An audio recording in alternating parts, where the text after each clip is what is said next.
Amis de la plume et du papier, bonjour. On démarre cette revue par ce feuilleton qui est loin de connaître sa fin. Hélas, les vieux démons reviennent à la charge. Le dossier Frère Honvi a fait son show gras à la une des journaux ce mardi 3 septembre 2024 après des sentences à la Cour de répression des infractions économiques et du terrorisme criette. De grandes révélations aperçues par le Paraquat. Frère Honvi et ses ravisseurs présumés devant le paquet de la juridiction spéciale, note l'investigateur. Selon le Béninois libéré, dans ce dossier brûlant qui retient l'attention de nombreux observateurs, 3 personnes ont été convoquées devant cette juridiction spécialisée pour des affaires liées au dossier connu sous le nom de dossier Honvi. Parmi les personnes convoquées, on note Jimi Gandaho, Jero Bagidi et Wani Lomedegan Fagla. Au cœur du dossier qui porte son nom, Steve Amoussou, présumé frère Honvi, était également présent aux côtés de ses avocats. Les charges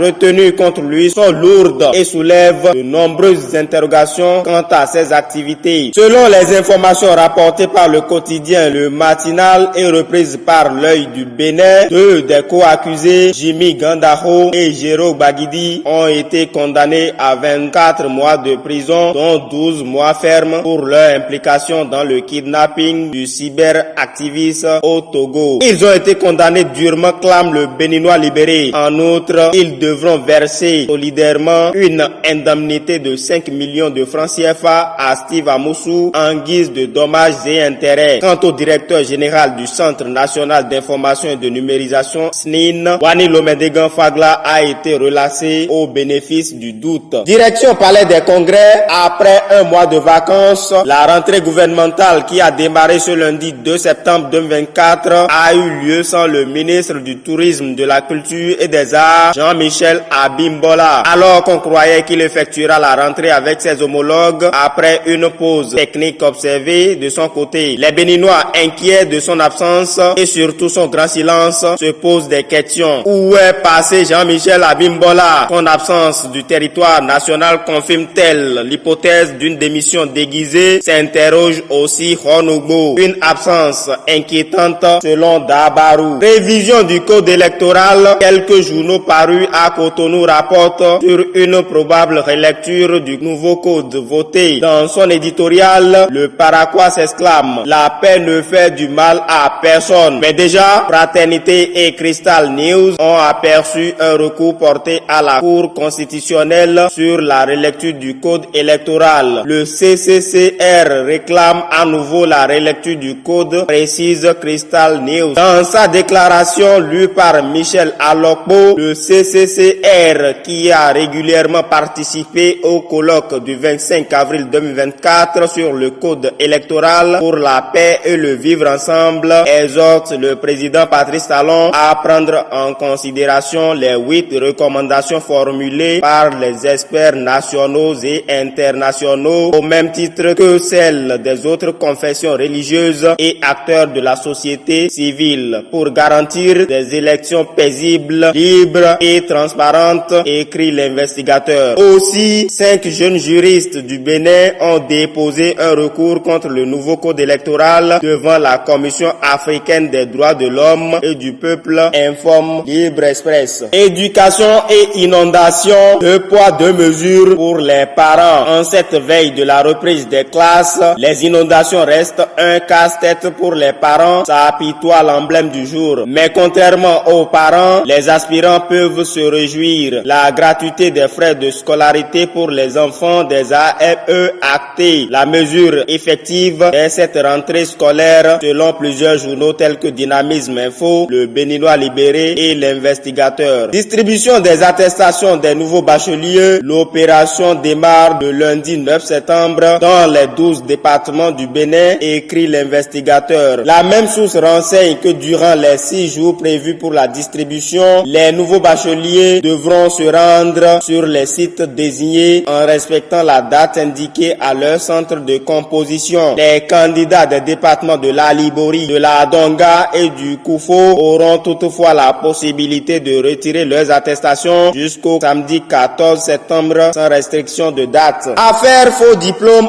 entre le Bénin, le Nigeria et le Togo. Congo, le Nigeria n'a pas de leçon à donner au Bénin. C'est ce que tente de dire mon confrère de Gaskiani Info. Quand le cochon critique le mouton. Cette affaire ne regarde pas la Chine qui solidifie davantage sa coopération avec le Bénin. Dans la foulée, une dizaine de journalistes béninois formés en Chine informent l'Économiste. On reste toujours avec l'Économiste pour parler des marchés. Le marché de Ménotais ouvert, 707 places disponibles, décompte le journal. Sécurité à présent. L'armée béninoise renforcée avec 1605 nouveaux soldats se réjouit le grand regard. Des nouvelles recrues présentées au drapeau Libération. Ils ont suivi une formation en armes militaires, combat et tir, précise le site en ligne Banuto. Loin des camps de formation, un retraité de l'armée depuis février 2019 est dans le collimateur de la chambre correctionnelle de la Criette. Ancien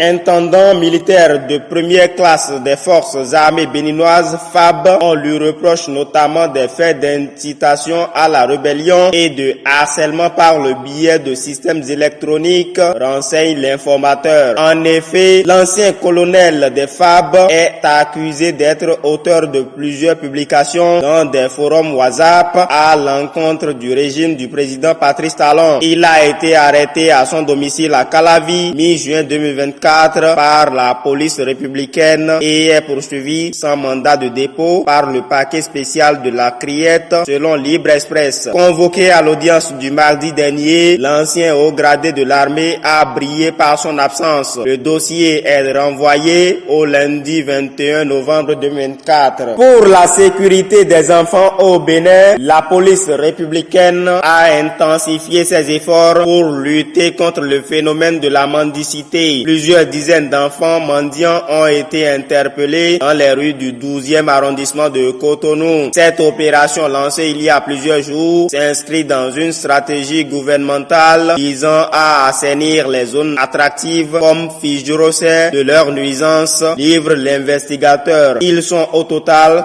70 enfants recueillis et déposés au centre de Pomassé. Décentralisation à Natitengu dans le département de l'Atakora. De hauts responsables de la mairie ont démissionné de leur poste sans explication, rapporte Africao. Supposée fermeture de certaines universités privées du Bénin, le DGES a fait un démenti selon le révélateur du jour. Première journée des éliminatoires de la CAN Maroc 2025, les Guépards du Bénin étaient face à leurs homologues du Nigeria à Akpabio Stadium d'Uyo ce samedi. C'est tout pour ce nouveau numéro de la revue de presse. Merci de m'avoir suivi. Roméo Jérémy Babalao, à bientôt.